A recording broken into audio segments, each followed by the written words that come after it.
how would you say this just from reading this in a distilled, natural way? And the reason I'm bringing it up is this, as you're thinking about how to do that. We write scripts because we are offering talking points.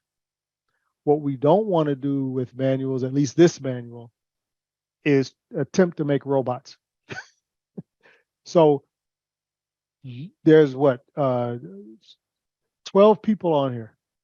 We might have 12 different authentic, effective ways of saying the same thing, but we're doing the same talking points. My examples may differ. I might have a different style. You may have a different style.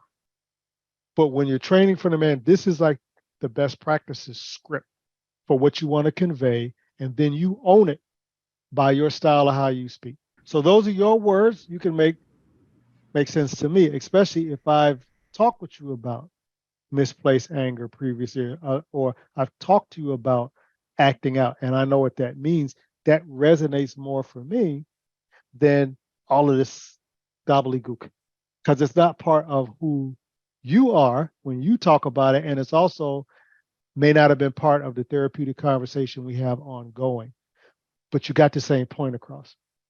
When we put scripts into our manual, it's not to choke off creativity, and it's not to make robots. It's to say, here's a sample of how we would say it, but you make sure you say it the way you do, which is part of the consultation process.